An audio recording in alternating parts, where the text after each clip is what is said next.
শিল্পাঞ্চলের সেরা 5টি খবর নিয়ে আমি পিয়াসা আপনাদের সামনে।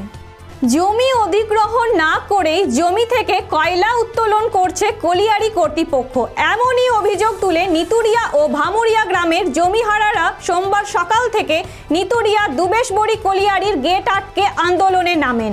গ্রামের মহিলারা জানান তাদের দাবি না মেটা পর্যন্ত তারা আন্দোলন করে যাবেন। আসানসোলের প্রাক্তন মেয়র তথা বিজেপি নেতা জিতেন্দ্র তেওয়ারি আসানসোলের গোধূলি মোড়ে অবস্থিত মা কালীর মন্দিরে আরাধনা করলেন। আসন্ন লোকসভা নির্বাচনে বিজেপির জয়ের প্রার্থনা করেই ওনার এই আরাধনা। মন্দির প্রাঙ্গণে উপস্থিত ছিলেন শতাধিক বিজেপি নেতা ও বিজেপি সমর্থকেরা। ভারত বিকাশ পরিষদ সোমবার গুরু নানক বিদ্যালয়ে 15 জন ভক্ত সরবরাহ করেছে। এই অনুষ্ঠানে ভারত বিকাশ পরিষদের সভাপতি প্রদীপ বাজরিয়া সহ আরও অনেক বিশিষ্ট ব্যক্তিরা উপস্থিত ছিলেন। সংগঠনের সদস্যরা বলেন, বিদ্যালয়ের জন্য কিছু করতে পেরে তারা নিজেদেরকে ধন্য মনে করছে। অন্যদিকে বিদ্যালয়ের অধ্যক্ষ আর.কে. ত্রিপাঠীও ভারত বিকাশ পরিষদের সদস্যদের কৃতজ্ঞতা জানিয়েছেন।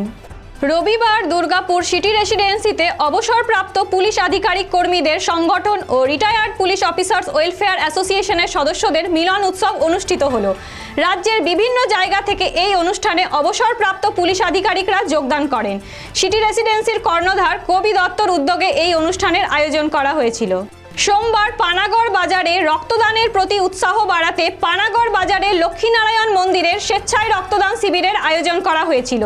এদিন রক্তদান শিবিরে পুরুষ ও মহিলা মিলিয়ে 50 জন রক্তদাতা স্বেচ্ছায় রক্তদান করেন।